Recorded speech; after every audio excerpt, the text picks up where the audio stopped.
Thank you guys for finding some time to chat with me today. Really appreciate it. I know it's a really hectic schedule, so thank you.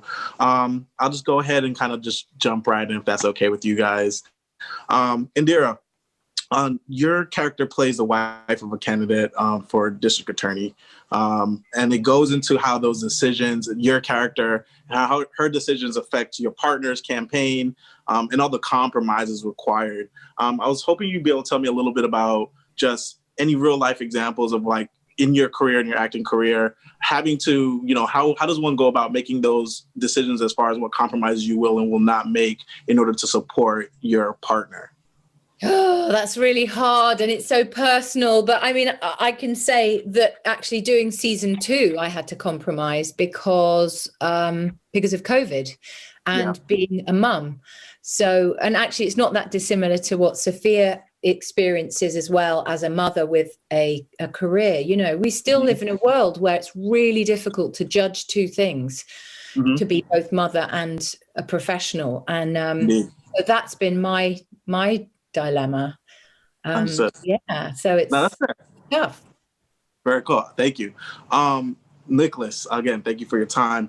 Wanted to kind of bring it to you. So how has been playing the character of Aaron Wallace, pretty much a man who has refused to give up even when the justice system has found him guilty? Pretty much every obstacle, everything in the world is telling him just to kind of lay down and kind of take, the verdict that was handed down to him.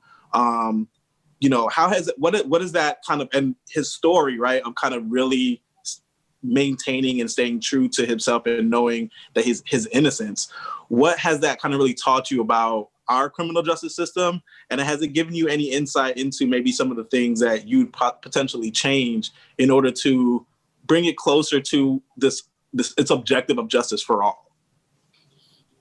I mean, the one thing that has stuck with me was something that Isaac Wright Jr., who we seem to have lost him. Inspired by. Sorry, you left the screen for a second there. Sorry. The story that is inspired by Isaac Wright Jr., one thing that he, this token, this gem that he gave me was, I had said to him one time, were you ever angry?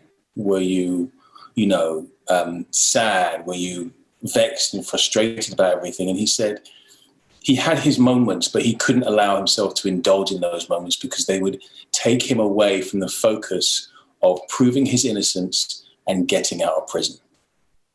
And that in itself was a thing that I have learned more than anything about, Aaron and Isaac and the very many people who are sitting in prison at this moment who are innocent of their crimes due to the circumstances very similar to the ones that Aaron had been in.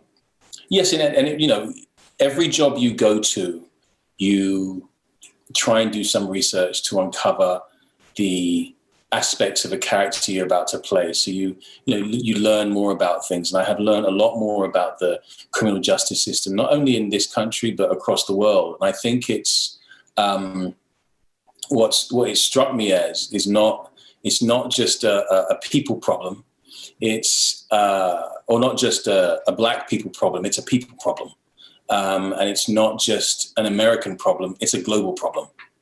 It's something that a lot of people from different communities, different cultures of different colors in different countries can identify with, because in some way, shape or form, even though the systems are different, there's an underlying element of the system that still works the same in if you are poor or a minority, you will not have the same privileges and the same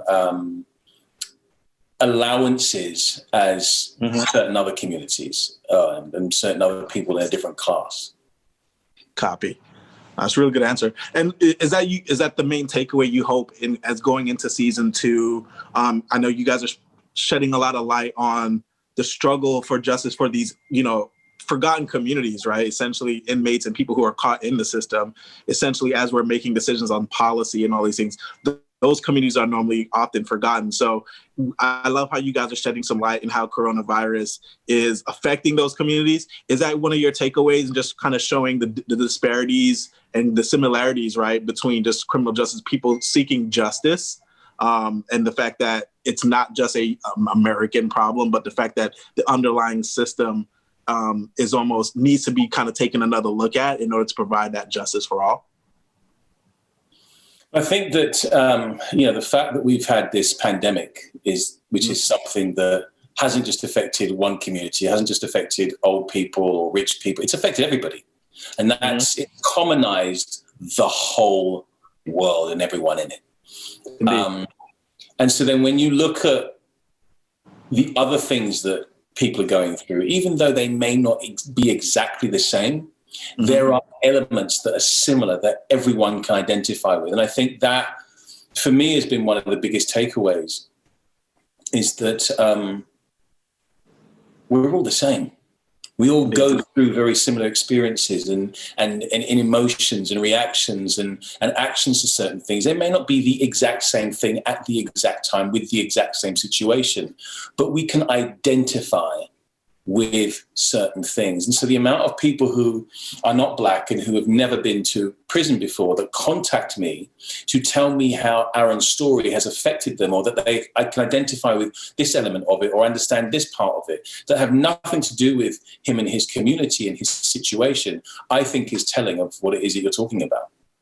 Awesome. Thank you so much. I appreciate that. And Indira, I have 1 minute left. Indira, I just wanted to kind of just speak to, at a time when same-sex representation on TV is important as ever, and the role your character plays, have you felt embraced by the LGBTQ community outside of for your role in this, or have they given you anything in regards to how you would adjust your character when it comes to your portrayal on the series?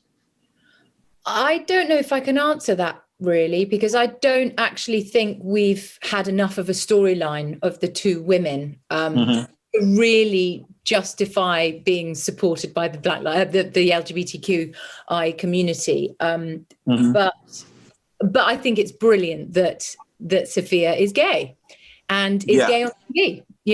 I think that's brilliant. I think even just showing it, right? To your point, yes, I think, unfortunately, even though we haven't had an opportunity to really deep dive into their backstories, I think seeing them, two people in prominent positions who are same-sex and together, I think that, again, starts to kind of seed, and you start to see it on TV and to know that this is a real thing. So I think it lays the groundwork for being able to go a little bit more in depth in the future. But okay, I think that was a very honest answer. And also the fact that we haven't... Sorry, I'm just saying, I think the fact that there was no apology for it and there was no excuse for it. It just was what it was. And it was have to be explained. It didn't have to be, something that we were kind of, letting everybody know what we were doing. No, it was just a thing. I think that's asking for permission. Yeah, exactly. And also they're both professionals. Yes. They're both successful professionals and they have a family. And all the sort of the difficulties and challenges that brings, it wasn't about them being gay, which is really good. I think that's really great.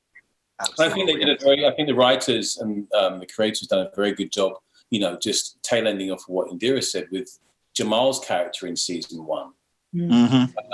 By not making it it was just a thing.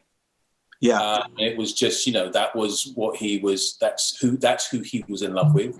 That was a situation that he was presented with, and he wanted to say goodbye to his, lover before he made that decision in episode 9 of season 1.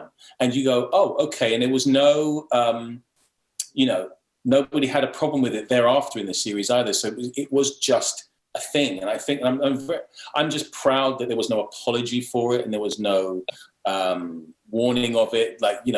It was literally just a thing, part of the life that we live in. And I think that was great. Very well done, guys. Love the work thus far. Tuned in, telling everyone to do the same. So thank you so much for the time. I do appreciate it. Thank you. Thank you.